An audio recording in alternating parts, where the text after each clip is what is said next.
Assalamualaikum warahmatullahi wabarakatuh. Waalaikumsalam warahmatullahi wabarakatuh.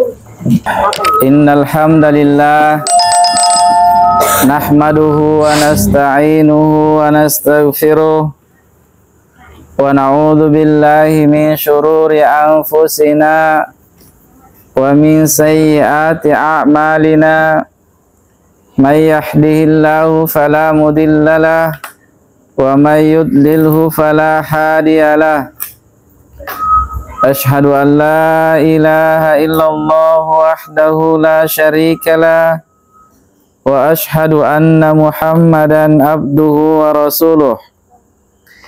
Ya ayyuhalladzina amanu taqullaha haqqa tuqatih wa la tamutunna illa wa antum muslimun. Ya ayyuhalladzina amanu taqullaha wa qulu qawlan sadida yuslih lakum a'malakum wa yaghfir lakum dhunubakum wa may yuti'illaha wa rasulahu faqad faza fawzan 'azima. Amma ba'd. Fa inna asdaqal hadithi kitabullah wa khairal hadi Muhammadin sallallahu alaihi wasallam wa syarrul umuri muhdatsatuha fa inna kulla muhdatsatin bid'ah wa kulla bid'atin dhalalah wa kulla dhalalatin finnar. Alhamdulillah, senantiasa kita panjatkan puji syukur kita kehadirat Allah Subhanahu wa taala, di mana Allah Subhanahu wa taala yang maha pemurah lagi maha penyayang, yang tidak pernah bosan-bosannya mencurahkan kepada kita seluruhnya berbagai macam nikmat demi nikmatnya. Allah Subhanahu wa taala yang tak pernah henti-hentinya mencurahkan kepada kita seluruhnya rahmat dan kasih sayangnya. Sehingga di malam hari yang indah ini kembali Allah Subhanahu wa taala mempertemukan kita di tempat ini dalam rangka kita sama-sama belajar dan mempelajari agama Allah Subhanahu wa taala. Maka semoga dengan apa yang kita lakukan ini Allah Subhanahu wa taala mudahkan jalan kita menuju ke dalam surganya insyaallah taala. Baik, kita lanjutkan pelajaran kita.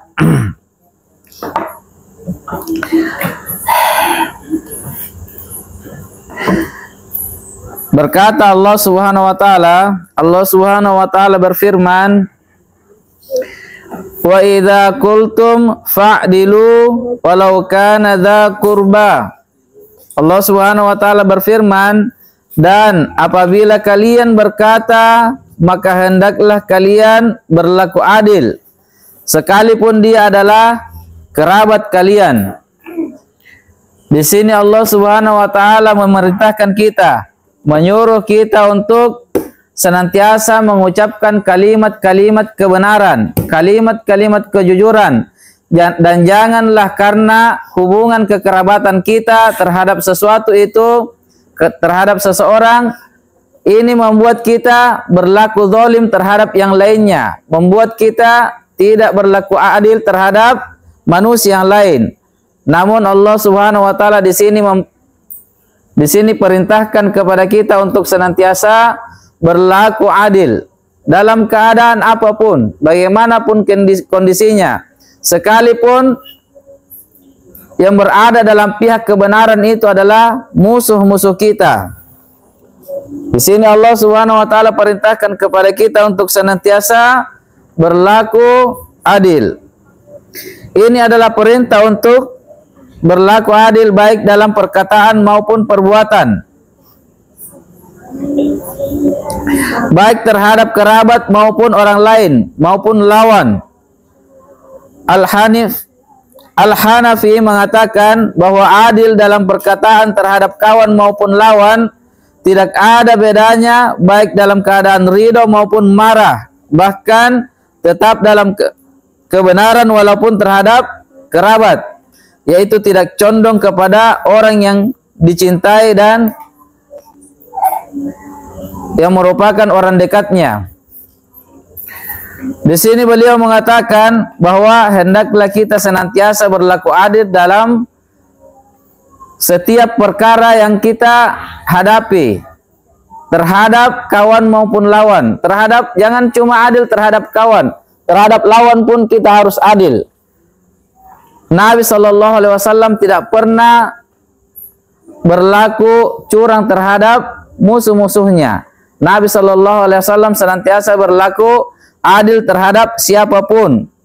Bahkan Nabi SAW pernah mengeluarkan kalimat-kalimat keadilan. Nabi SAW bersabda yang menunjukkan bahwa beliau betul-betul adil dalam hukum-hukum Allah Subhanahu wa taala, dalam syariat-syariat Allah Subhanahu wa taala.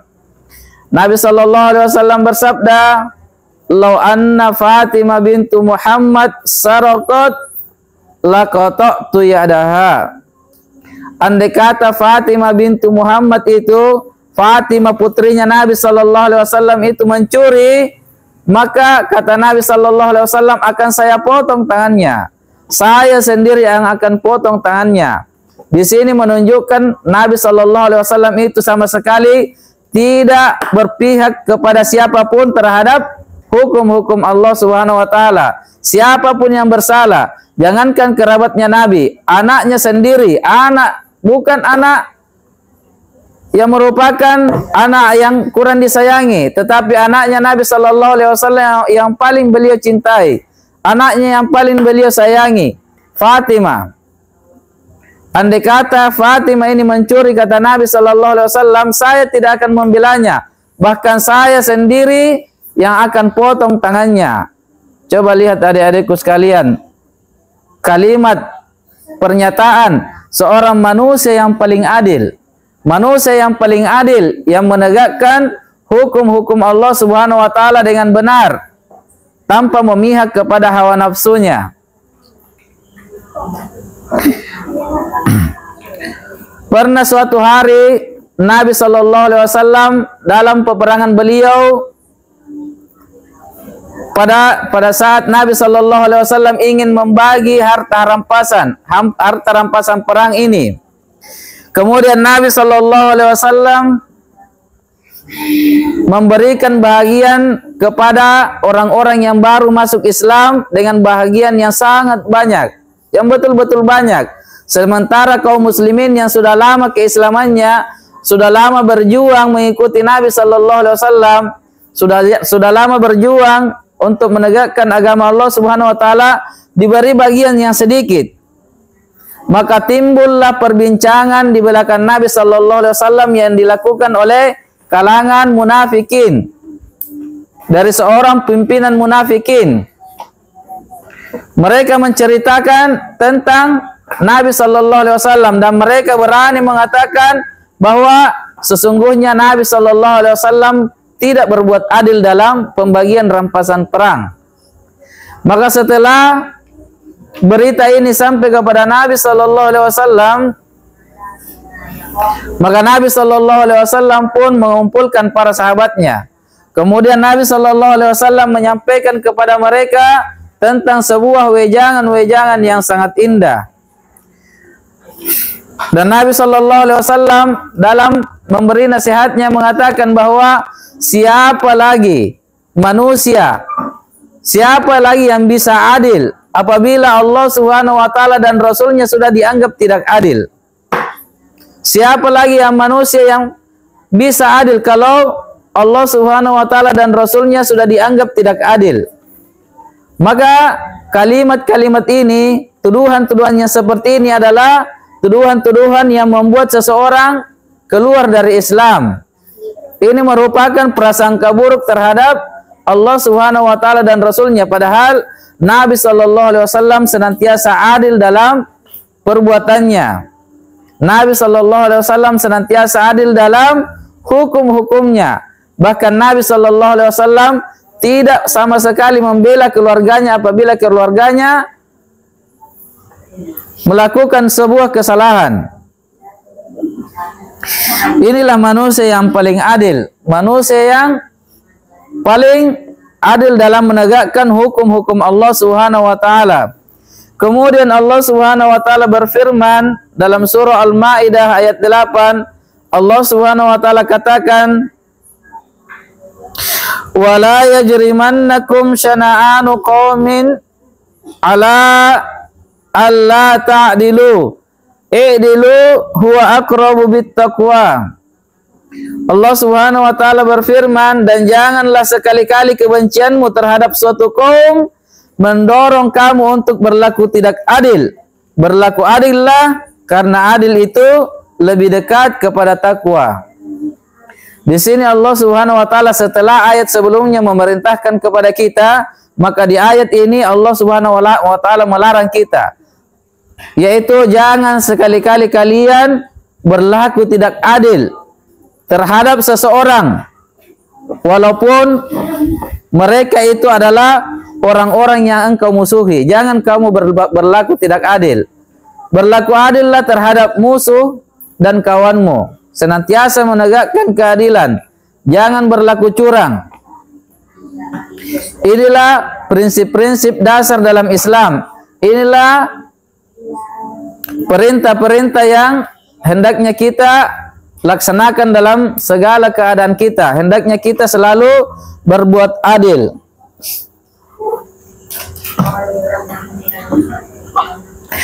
Kemudian Nabi Shallallahu Alaihi Wasallam pernah bercerita, beliau bersabda tentang orang-orang yang akan Allah Subhanahu Wa Taala berikan naungan nanti di hari kiamat.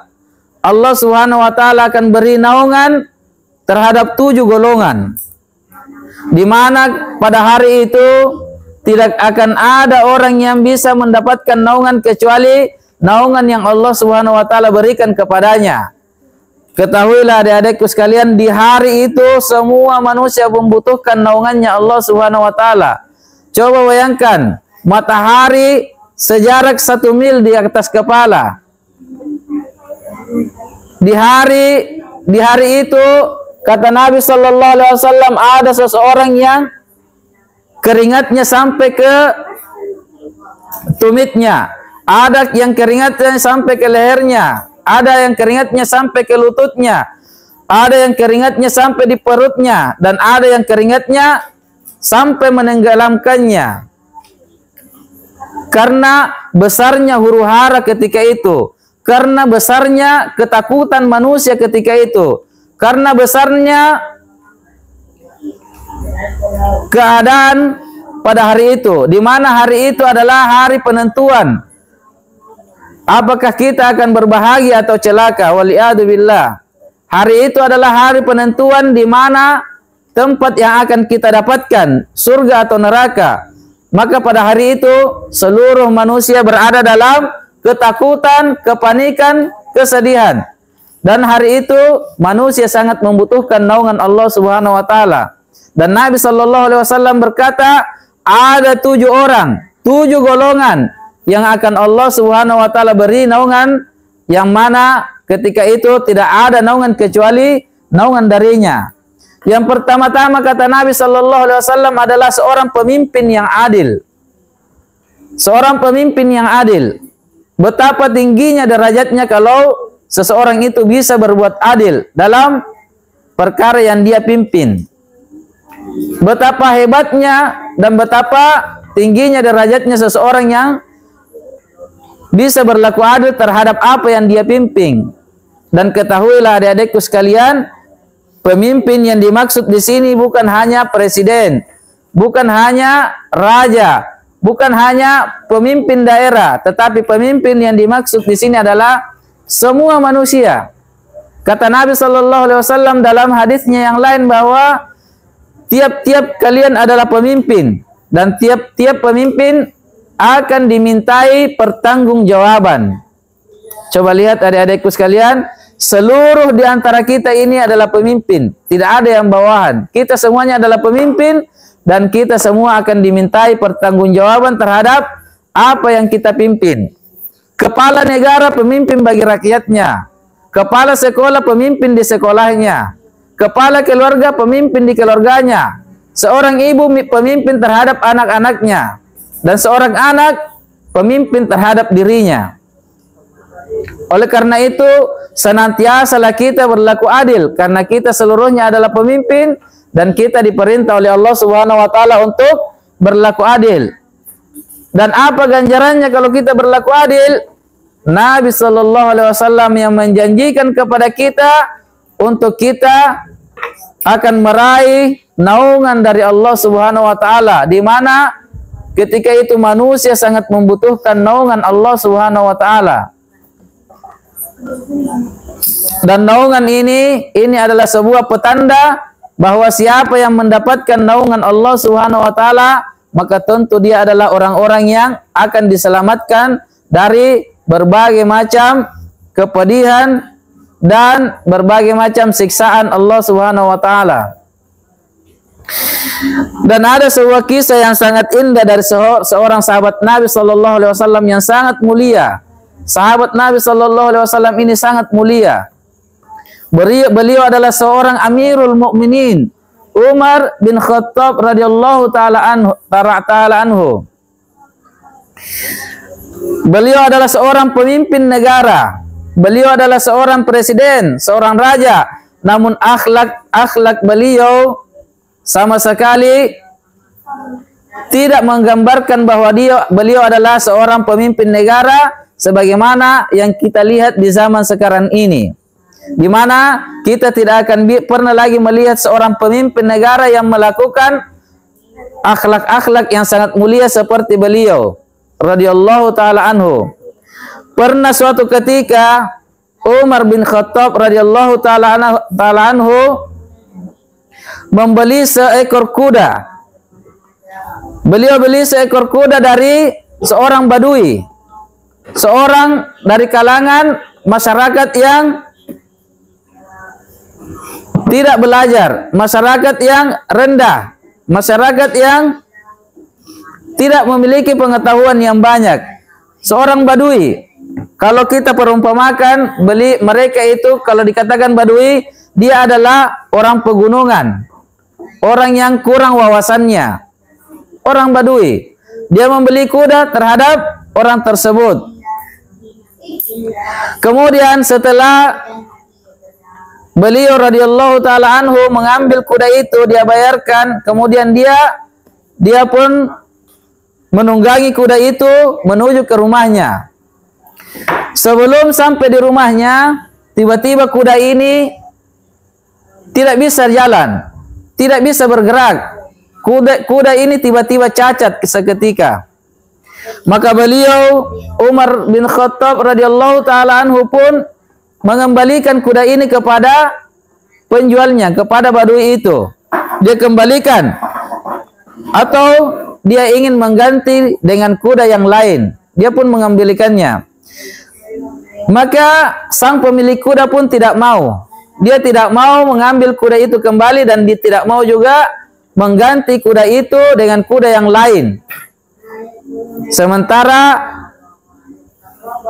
dia tidak mengetahui bahwa dia itu adalah pemimpin negara. Dia itu adalah seorang raja ketika itu, seorang Amirul Mukminin. Maka mereka pun saling berdebat. Mereka pun bertengkar adu mulut. Maka coba lihat adik-adikku sekalian, perhatikan keutamaan sahabat Nabi sallallahu alaihi wasallam yang sangat mulia ini. Umar bin Khattab radhiyallahu taala anhu. Beliau tidak bersombong dengan kepemimpinannya. Beda dengan pemimpin-pemimpin di zaman ini yang seenaknya dia berbuat sesuai dengan kehendaknya. Namun sahabat Nabi sallallahu alaihi wasallam tidak seperti itu. Andai kata dia mau, dia bisa saja karena dia adalah pemimpin negara, dia bisa saja merampas kuda itu sesukanya. Namun beliau tidak seperti itu. Maka ketika mereka tidak menemukan persamaan pendapat atau kecocokan dalam perkara ini, mereka pun bersepakat untuk menyerahkan perkara ini kepada hakim. Mereka ajukan kepada hakim, naik ke pengadilan.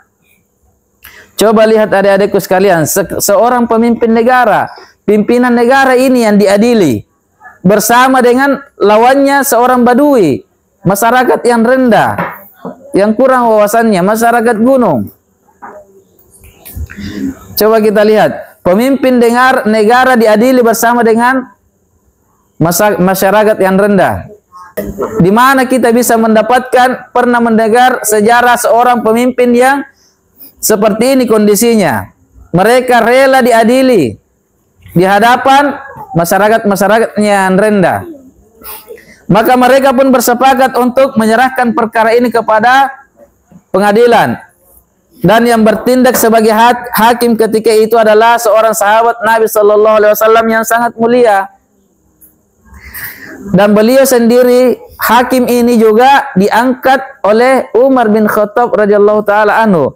Umar yang mengangkatnya sebagai hakim, dan hakim ini yang mengadili Umar radhiyallahu taala anhu. Coba lihat, mampukah hakim-hakim yang ada sekarang ini untuk berlaku adil ketika dia dalam kondisi seperti itu?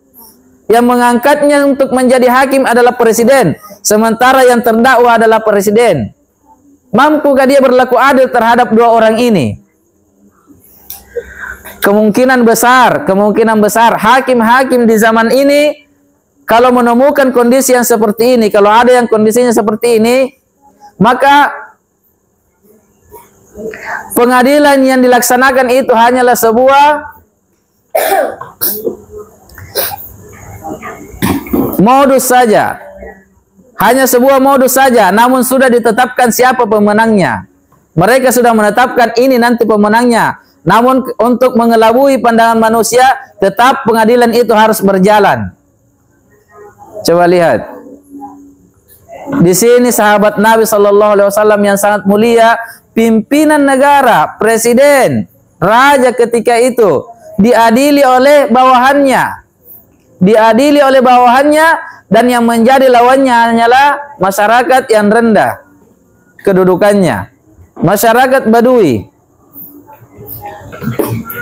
Maka ketika hakim ini bertanya kepada Umar bin Khattab radhiyallahu taala anhu yang merupakan pimpinan negara ketika itu, maka sahabat yang sangat mulia ini, Umar bin Khattab radhiyallahu taala anhu, pun menjelaskan kejadiannya, keadaannya, bahwa beliau membeli kuda dalam keadaan sehat, namun setelah dia tunggangi, kuda itu tiba-tiba cacat, tidak bisa berjalan. Maka tentunya sahabat yang merupakan hakim ini yang sangat mulia juga, beliau juga berlaku adil terhadap lawannya. Dia juga memintai keterangan-keterangan dari badui ini tentang kejadiannya. Setelah dia mendapatkan keterangan dari badui ini, maka sahabat yang merupakan hakim ini yang juga tak kalah kemuliaannya, beliau pun menengok kepada Umar bin Khattab radhiyallahu taala anhu. Lalu beliau berkata kepada Umar, "Wahai Amirul Mukminin, terimalah apa yang sudah menjadi hakmu. Terimalah apa yang sudah menjadi hakmu. Barang yang engkau sudah beli ini," atau sebelumnya dia berkata kepada Umar bin Khattab radhiyallahu taala anhu, "Wahai Amirul Mukminin, apakah ketika engkau membeli kuda ini, kuda itu berada dalam keadaan sehat, tidak sakit, tidak cacat?" Maka Umar radhiyallahu taala anhu pun mengatakan, "Ya, kuda itu tidak cacat." Maka sahabat yang sangat mulia ini, coba lihat bagaimana keadilan para sahabat Nabi Sallallahu Alaihi Wasallam. Mereka sama sekali tidak mengucapkan kalimat-kalimat yang sesuai dengan hawa nafsunya. Mereka mengikuti hukum-hukum Allah Subhanahu wa taala. Mereka takut kepada Allah Subhanahu wa taala dalam menetapkan hukum-hukum di antara manusia. Coba lihat sahabat-sahabat Nabi sallallahu alaihi wasallam, adik-adikku sekalian. Maka setelah itu sahabat ini pun menoleh kepada Umar bin Khattab radhiyallahu taala anhu lalu mengatakan, "Wahai Amirul Mukminin, terimalah apa yang sudah merupakan hakmu. Atau kalau tidak, engkau kembalikan kuda ini dalam keadaan kuda itu sehat sebagaimana engkau mengambilnya ketika masih sehat, dalam keadaan sehat." Maksudnya, pelihara dulu kuda itu, rawat dulu kuda itu sampai dia sehat, baru kembalikan, karena engkau ambil kuda ini dalam keadaan sehat. Kalau kamu tidak mau menerimanya, coba lihat nasihat seorang hakim di zaman dahulu, di zaman para sahabat Nabi sallallahu alaihi wasallam. Coba kita perhatikan hakim-hakim di zaman para sahabat Nabi sallallahu alaihi wasallam, betapa adilnya mereka berhukum. Mereka sama sekali tidak memandang siapa yang diadili. Mereka sama sekali tidak memandang siapa yang menjadi terdakwanya.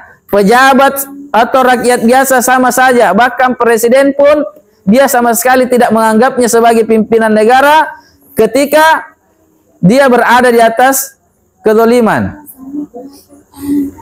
Maka Umar radhiyallahu taala anhu pun takjub terhadap hakim yang dia pilih ini. Ternyata beliau tidak salah pilih untuk memilih seorang hakim. Ternyata yang dia pilih, yang diangkat sebagai hakim ini adalah manusia yang paling adil. Manusia yang senantiasa menegakkan hukum-hukum Allah Subhanahu wa taala. Beliau pun takjub terhadap sahabat ini. Sambil beliau mengatakan, hanya seperti ini pengadilannya, hanya sekitar 2-3 kalimat saja semua masalah selesai. Perkara-perkara selesai, persengketaan selesai. Coba lihat, tidak membutuhkan saksi. Para sahabat Nabi sallallahu alaihi wasallam, Masya Allah, luar biasa. Tidak membutuhkan saksi, adik-adikku sekalian. Mereka bisa menyelesaikan masalah dengan baik. Inilah manusia terbaik. Kata Nabi sallallahu alaihi wasallam, sebaik-baik umat adalah yang berada di zamanku, kemudian yang setelahnya, kemudian yang setelahnya. Manusia yang terbaik, manusia pilihan Allah Subhanahu wa taala, para sahabat Nabi sallallahu alaihi wasallam.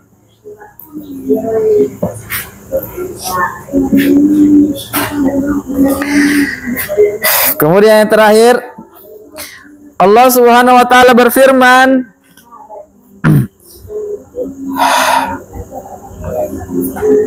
wa bi ahdillahi aufu, dan penuhilah janji Allah Subhanahu wa taala. Ibnu Jarir rahimahullahu taala mengatakan, dan penuhilah wasiat Allah Subhanahu wa taala yang telah diwasiatkannya kepada kalian. Beliau mengatakan, penuhilah apa yang diwasiatkan oleh Allah Subhanahu wa taala. Apa wasiat-wasiat Allah Subhanahu wa taala yang sudah kita jelaskan pada pertemuan-pertemuan yang berlalu? Yang pertama adalah jangan kalian berbuat syirik kepada Allah Subhanahu wa taala dengan sesuatu apapun. Yang kedua, berbakti kepada kedua orang tua. Kemudian tinggalkan perbuatan-perbuatan keji. Kemudian seterusnya berbuat adil terhadap siapapun, terhadap kawan maupun lawan. Dan di sini beliau mengatakan, penuhilah apa yang Allah Subhanahu wa taala wasiatkan kepada kalian. Kemudian memenuhinya adalah dengan cara mentaatinya terkait apa-apa yang diperintahkan kepada mereka dan apa-apa yang dilarangnya. Juga dengan mengamalkan kitab-kitabnya dan sunnah Nabi sallallahu alaihi wasallam. Itulah yang dimaksud dengan memenuhi janji Allah Subhanahu wa taala. Demikian pula yang dikatakan oleh Allah Subhanahu wa taala dalam firman-Nya, "Dzalikum wassaqum bi la'allakum tadhakkarun."